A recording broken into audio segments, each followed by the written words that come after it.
ጉዳይ የሚባለው ንጽጽር ይሰራ ነበር። ሙስሊም ሆነ የተባለው መሰለኝ ሼር ተደርጎልኝ ነው የመጣሁት። እኔም ላወራ ስለምፈልግ በስርዓት አውሩ። እሱ ነው አይደል? ባልሳሳት ጉዳይዳ እኔ ነኝ። አንተ እዚህ ቲክቶክ ንጽጽር ሳትጀምር እኔ ንጽጽር ከፍቼ እስልምና ላይ በጣም የማይገቡ ነገሮችን አደርግ ነበር እናገር ነበርና አሁን ከዛ ተመልሼ እስልምና ተቀብያለሁ። ምናልባት አንዴ እንተዋወቃለን የሆነ ታይም ላይ መጣህ አይ ቲንክ ከነ መዝሙር ያሬድ ጋር እየተነጋገርኩ እንዳለ እያለ ስለ ውግዘት እያወራው እያለ መጣ ነበር ያስታውሳለሁ። ለማንኛውም የፈለከውን ነገር በስነ ስርዓት ዲስከሽን ማድረግ ችግር የለውም ጋይስ ወደ ውይይት አክቹአሊ ክሊራውት ለማድረግ ግራዶስ አንዴ ኢንፐርሰን አንተዋወቅም ጓደኛ ምናምን ስላሉ ይደበረ አላውቅም ምን አይነት ምን እንደምትሰራም ማውቀው ነገር የለም። እስልምና ላይ ያለህንም እውቀት አላውቅም፣ ክርስትና ላይ ያለህንም እውቀት አላውቅም። ግን ቪዲዮ ደርሶኛል። ፈቃደኛ ከሆንክ ቪዲዮ ላይም ማውራት እንችላለን። ማለት እስልምና የተቀበልክበት እኔንም አታክ ያደረግባትም አለች ያነሳኸው እኔንም ኤኒዌይስ ብቻ ጨርሱና ከዚያ እናወራለን። ችግር የለውም። ከነማማር ጋር ጥሩ አውርተናል። አሁን ከአንተ ጋር ማውራት እንችላለን። ችግር የለውም። እኔ ላመንኩበት ለሄድኩበት ነገር አላፍርበትም። ወደ ተሻለ ነው የሄድኩት። ወደ ተሻለ ሄጃለሁ። መነጋገር እንችላለን። ስሜ መሐመድ ይባላል። መሐመድ ብለህ ጠራኛለህ ማለት ነው። ስሜ ማን ነው አልኩ? መልካም መሐመድ ብለኸኛል። እንቀጥላለን። ከነማማር ጋር ተጨርሳችሁ ስሜ ነው። እሺ መሐመድ ብለህ እየጠራኸኝ ታናግረኛለህ። ስለዚህ ግን ሳወራ ከአሁን በኋላ እንደ እስልምና ነው ማወራ። አንተም ደግሞ እኔን እንደ ክርስቲያን ነው የምታወራኝ። በጣም ደስ ይለኛል። ብስሚላሂ ረህማን ረሂም አሰላሙ አለይኩም ወረሕመቱላሂ ወበረካቱሁ። አላህ ሱብሓነሁ ወተዓላ ወረፈዕና ለከ ዚክረክ ይላል። መወሳትህንም ከፍ አድርገንልሃል ይላል። የነቢዩ ሰለላሁ ዐለይሂ ወሰለም መወሳትን ነው። የቅርብ ጊዜ ትውስታችን ነው። አንድ ግለሰብ እዚህ ቲክቶክ ላይ ሙሐመድ የሚለውን ስም እንዲያፍሩበት አደርጋለሁ በሚል ዛቻ ነገር አስቀምጠው ነበር።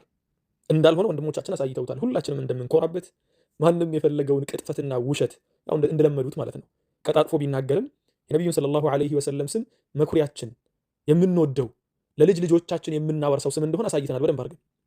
የሚገርመውን ነገር ደግሞ ልንገራችሁ፣ የጨዋታውን ማለቂያ ጌም ኦቨር የተባለበትም ማለት ነው።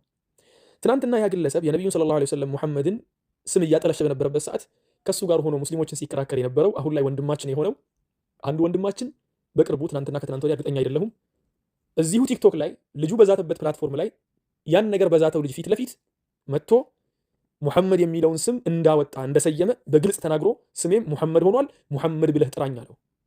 የሰለመው እኮ ከዛቻው በፊት እኮ አይደለም፣ ታፍሩበታላችሁ ከተባለ በፊት እኮ አይደለም። ላ ከተዛተ በኋላ ነው የሰለመው። ይህ ወንድማችን ሙሐመድ ብለህ ጥራኝ ማን ያልኩ ሙሐመድ አስባለው ማለት ነው። ጨዋታው አለቀ خلاص። ታፍሩበታላችሁ የምትሉትን ነገር እንኳን እኛ ተወልደን ያደግንበት ቀርቶ ሐቅን ፈልገው በርብረው ያገኙ ወንድሞቻችን የሚወዱት ስም ነው፣ የሚኮሩበት ስም ነው። ወንድማችን ሙሐመድ ትናንትና ጉድ አይዲያ የነበርከው ወንድማችን አንጀታችንን አርሰህናል ወላሂ العظيم። ያንን የሚናገረውን ንግግር እንኳን የማያውቅን ግለሰብ አንድ ቀን እንኳን ተሳስቶ ትክክለኛን ነገር የማይናገርን ግለሰብ ፊት ለፊቱ ቁጭ ብለህ ሙሐመድ የሚለውን ስም እንደምትኮራበት አስረግጠህ መናገርህና ሙሐመድ ብለህ ጥራኝ ማለትህ ላንተ ምን ያክል ነብዩ ሙሐመድን ሰለላሁ ዐለይሂ ወሰለም እንደምትወዳቸው መገለጫ ነው። ለሱ ደግሞ አፉን የሚያዘጋው መልስ ነው። እንኳን ሌላው ያመነበትን ልታሳፍር ቀርቶ ዛሬ ካንተ ጋር ያለው ነገ ሄዶ ይወደዋል የሚለውን ነገር ነው የሚያሳየው። ወንድማችን ሙሐመድ የትናንትናው ጉድ አይዲያ የዛሬው ሙሐመድ አንጀታችንን እንዳራስከው አላህ ሱብሓነሁ ወተዓላ በጀነቱ ያበስርህ። አላህ ሱብሓነሁ ወተዓላ ከጀነትም የነቢዩን ሰለላሁ ዐለይሂ ወሰለም ጉርብትናን ካገኙት ባሮቹ መካከል ያድርግህ። ምክንያቱም ልጁ ጨዋታውን ማርዘን ፈልጎ ነበር፣ ቋጨህለት፣ ጌም ኦቨር አደረግከው። خلاص እንተሃል አምር። ለጥላቻ ይስሩ፣ እኛ ደግሞ ብርሃንን ለመግለጽ ማህበረሰቡን ሐቅን ለማሳየት ወንድማችን ሙሐመድንም ጨምሮ ሁላችሁም ትናንትና ስትፈልጉ ያገኛችሁትን እውነታን ለማሳየት እየለፋችሁን ያላችሁት፣ እሱ ግን ዛሬም ጥመቱ ላይ ተቀምጦ በዚያ ላይ ሰዎችን ገደል ለመክተት እየተጣጣረን ያለው። አሁንም የምላችሁ ወንድሞችና እህቶች በንጽጽሩ ጉዳይ ላይ እየሰራችሁ ያላችሁም በደንብ አድርጋችሁ ስራችሁን ቀጥሉ። ዳዕዋውን እንዳሁኑ ስርዓት በተሞላበት መልኩ ቀጥሉ። የልጁ ጉዳይ እንደሆነ በህግ የተያዘ ጉዳይ ስለሆነ ኢንሻአላህ የሱ በህግ ያልቃል። ወላኪን እሱ የጀመረው ጨዋታ በሱ ሜዳ ላይ ተጠናቋል። ሊላሂል ሐምዱ ወል ሚና። ሰላሙ አለይኩም ወራህመቱላሂ ወበረካቱሁ። አልሐምዱሊላህ